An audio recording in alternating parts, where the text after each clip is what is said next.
చాలా సంతోషంగా అనిపించిందండి. నాకు కూడా చాలా సంతోషంగా అనిపించింది తులసి. మన ఇంటికి మనం తిరిగి వచ్చామో లేదో మళ్ళీ మన సంతోషం తిరిగి వచ్చింది.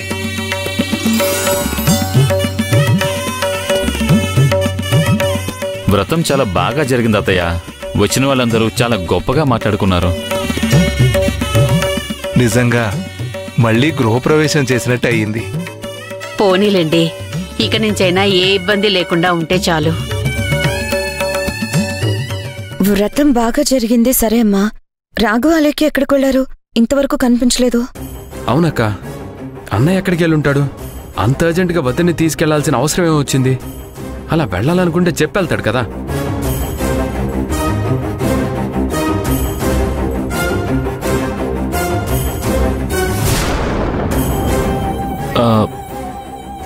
పూజ మొదలయ్యే వరకు ఇక్కడే ఉండి హఠాత్తుగా వెళ్ళారంటే ఏం జరిగిందో నాకు అర్థం కావటం లేదు.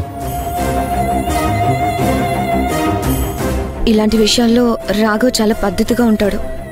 అలాంటిది ఇంటి పెద్ద కొడుకు అయ్యుండి వ్రతం మధ్యలో ఎక్కడికి వెళ్ళి ఉంటాడు?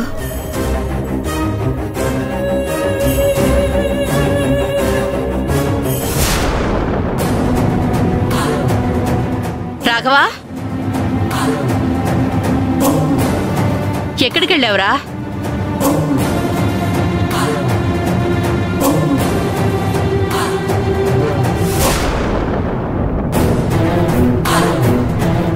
ఏమైంది రాఘవా, ఎందుకు అలా ఉన్నా? ఇంటికి అలేకేదిరా, మీరిద్దరూ కలిసి వెళ్ళలేదా?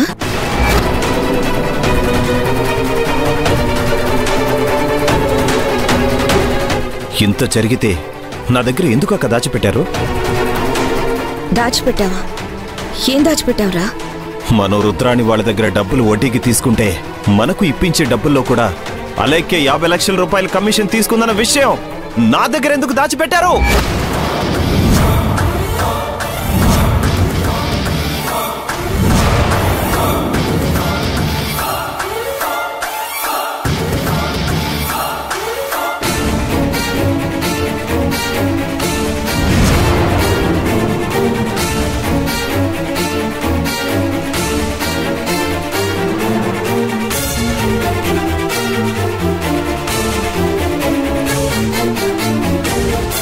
చెప్పక్క, ఎందుకు దాచిపెట్టారు?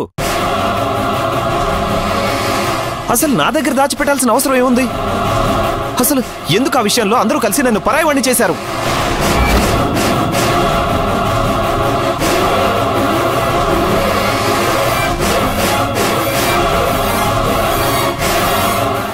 నిన్ను పరాయివాణ్ణి చేయడం ఏంటనయ్యా?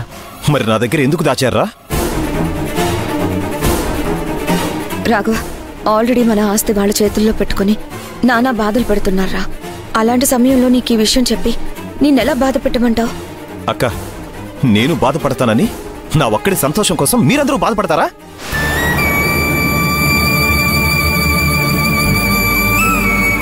మరేం చేయాలి నాన్న?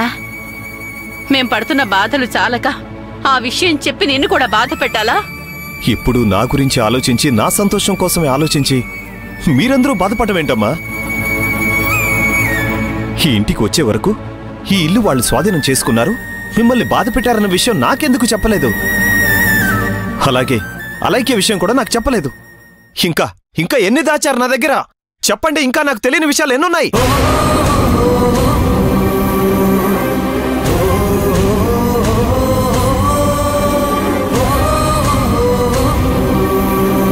బావగారు, మీ భార్య ఈ ఇంటి పెద్ద కోడలు. తను తప్పు చేసిందంటే ఏ భర్త తట్టుకోలేడు. ఆ విషయం చెప్పి మిమ్మల్ని ఎలా బాధ పెట్టమంటారు?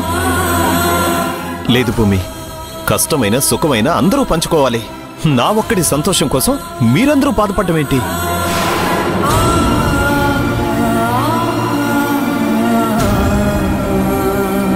సరేరా, జరిగిందేదో జరిగిపోయింది. వాళ్ళతో గొడవలు అయిపోయి మన ఇల్లు మనం తెచ్చుకున్నాం. ఇక వాటి గురించి ఎందుకు? ఇంతకీ అలేఖ్య ఎక్కడ చెప్పు? తను ఇక రాదు.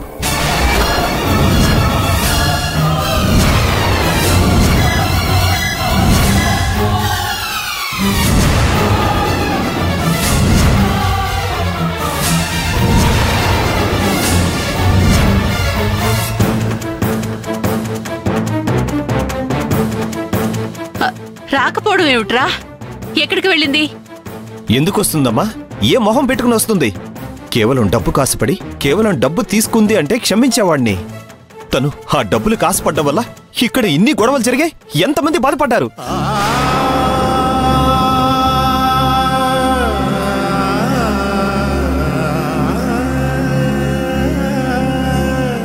నా తమ్ముణ్ణి కూడా నేను అపార్థం చేసుకున్నానా లేదా?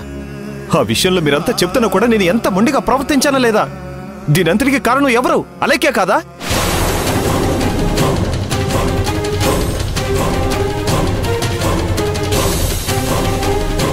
తను తీసుకునే 50 లక్షల విషయం ఎక్కడ బయట పడుతుందో అని అబద్ధాల మీద అబద్ధాలు చెప్తూ నన్ను మోసం చేస్తూనే వచ్చింది.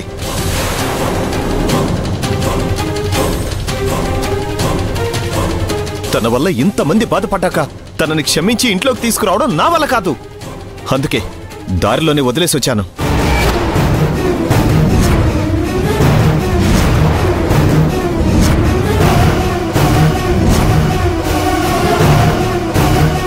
వదిలేసొచ్చావా? ఎక్కడ్రా? ఎక్కడి నుంచి వస్తున్నానో అక్కడే వదిలేసి వచ్చాను.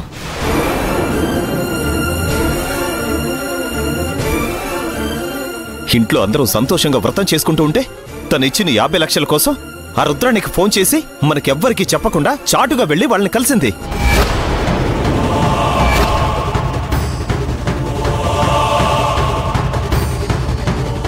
వ్రతం మధ్యలో ఎక్కడికి వెళ్తుందని నేను ఫాలో అయితే అప్పుడు తెలిసింది నాకు అసలు విషయం. తను ఏం చేసిందనే నిజం తెలిసింది కాబట్టే జీవితంలో తన మొహం చూడకూడదని దారిలోనే వదిలేసి వచ్చాను.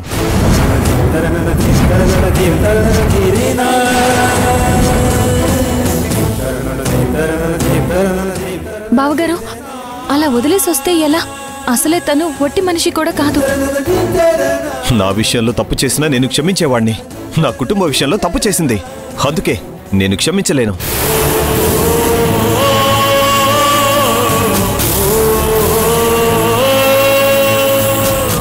ఇంతమందిని బాధపెట్టిన తను ఇక ఈ ఇంట్లో ఉండడానికి అర్హురాలు కాదు. తన గురించి ఎవరు మాట్లాడొద్దు, వదిలేసేయండి.